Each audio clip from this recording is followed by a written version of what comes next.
बिस्मिल्लाहिर्रहमानिर्रहीम। स्टूडेंट्स, अब हम एक्सरसाइज 7.5 को जो है वो सॉल्व करेंगे और ये बेसिकली क्वाड्रेचर से रिलेटेड है। क्वाड्रेचर क्या होता है?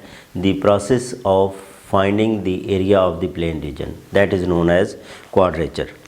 The process of finding the area of plane region is known as quadrature। इसको जो है वो क्या कहते हैं? क्वाड्रेचर कहते हैं। और स्टूडेंट्स, क्वाड्रेचर के हवाले से जो है वो आप लोग जो है वो पहले ही हम 5वें चैप्टर के अंदर डिस्कस करके आए हैं कि जो एरिया होता है वो बेसिकली इससे रिप्रेजेंट होता है A to B f of x d x या A to B y d x से रिप्रेजेंट होता है। ये बेसिकली क्या है? इसमें ये जो हमारे पास एरिया है ये इसको रिप्रेजेंट करता है। ये कोई भी कर्व है, ठीक है? तो कर्व क्या है हमारे पास? y is equal to f of x, और ये x is equal to a है और ये x is equal to b है। इसका मतलब ये हुआ कि ये जो इंटीग्रल है वो इस एरिया को रिप्रेजेंट करता है। मींस अबव एक्स एक्सिस और बिटवीन द लाइंस और बिलो द कर्व, ये हमारे पास जो है वो क्या है? इस एरिया को रिप्रेजेंट करता है। अगर हम यही बात जो है वो एरिया की इस तरह लिखें सी टू डी और एक्स डी वाई लिख लें, या C to D f of y d y लिख लें, ठीक है? एफ़ की बजाय जो है वो हम जी कर लेते हैं, जी ऑफ वाई डी वाई कर लें। तो ये बेसिकली क्या है? ये आपका अब एरिया जो है वो अबाउट वाई एक्सिस आ जाएगा, ठीक है? आपकी जो कर्व है वो इस तरह बन जाएगी, यानी कि कर्व आपकी ये वाली है कहीं और ये वाली वैल्यूज़ हैं y is equal to a, y is equal to b, और इसके साथ ये वाला जो है वो क्या है? एरिया है x is equal to g of y। ये आपकी जो है वो क्या होगी? कर्व होगी। अच्छा, यहाँ पे हमने जो है वो f of x is continuous over the interval ये कंसिडर किया है। f of x is continuous over the interval a b, ठीक है? क्योंकि इंटीग्रल के लिए कॉन्टीन्यूस की कंडीशन होना जो है वो ज़रूरी है, और अक्सर इंटीग्रल्स के अंदर जो है वो ये पूछा भी जाता है कि इंटीग्रल के लिए कौन सी कंडीशन जो है वो ज़रूरी है, तो वो कंटिन्यूटी या पीस वाइज कॉन्टीन्यूस होना ज़रूरी है।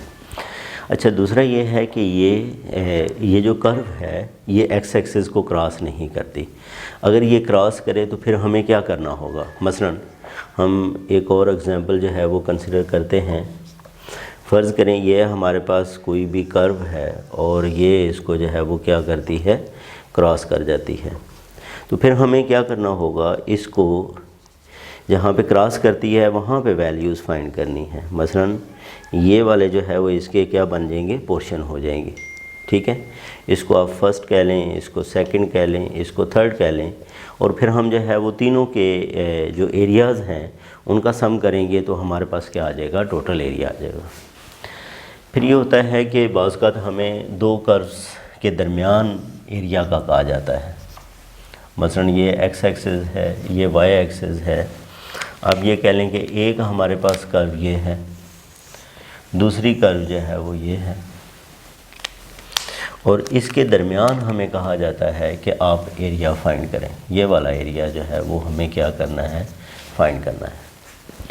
इस कर्व को हम कह लेते हैं कि y1 is equal to f of x, इसे हम y2 is equal to g of x बोल लेते हैं।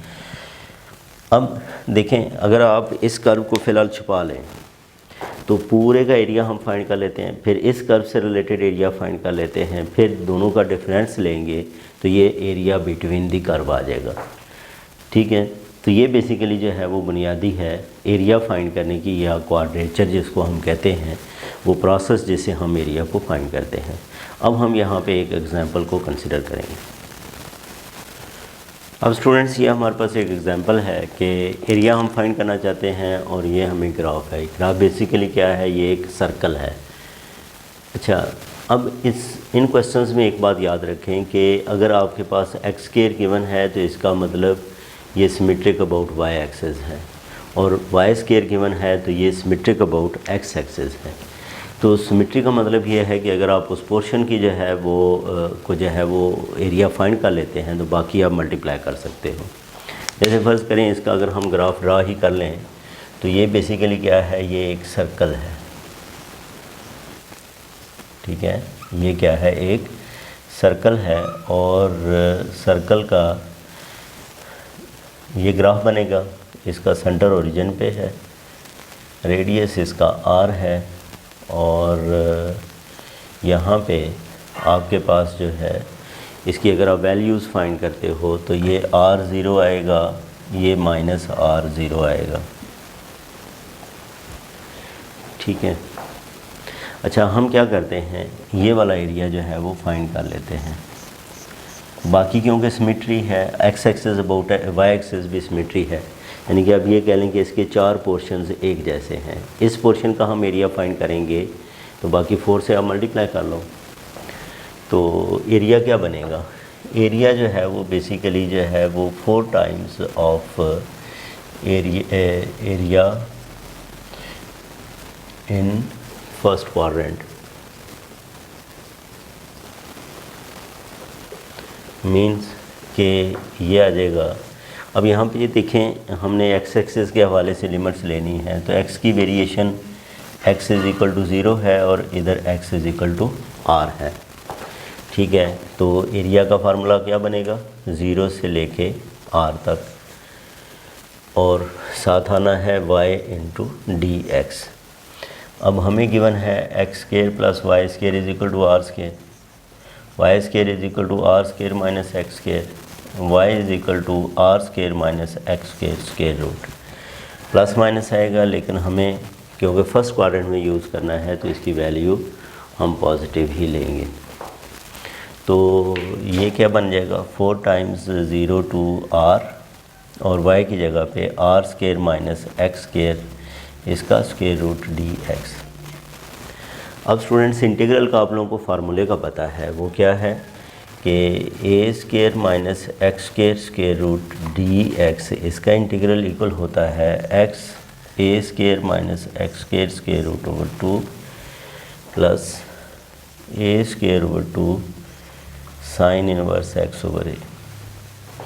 इसके मुताबिक अगर मैं इसको लिखूं तो ये क्या लिखा जाएगा, x r square minus x square, इसका square root over 2 a r square over 2 sine inverse x over r. और फिर हमने क्या करना है, इसके लिमिट्स 0 से r है। अब मैं अपर लिमिट पुट करूँगा, r पुट करूँ, r minus r square minus r square, ये हो जाएगा 0 plus r square over 2 sine inverse r over r1 minus 0 put करें, ये 0 इधर 0, साइन इनवर्स 0, तो ये 0 ही हो जाएगा। यानी कि ये आ गया 4 आर स्क्वायर ओवर 2 और साइन इनवर्स 1 होता है π/2, ये इससे कैंसिल, तो ये पाई आर स्क्वायर, और ये फार्मूला भी है एरिया ऑफ सर्कल का। तो इस तरह स्टूडेंट्स हम जो है वो क्वाड्रेचर या एरिया ऑफ जो है वो प्लेन रीजन जो है वो फाइंड करेंगे। तो ये थी हमारी एग्जांपल नंबर जो है वो 33।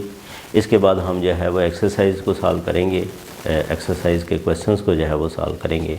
अपना ख्याल रखें, अल्लाह हाफ़िज़।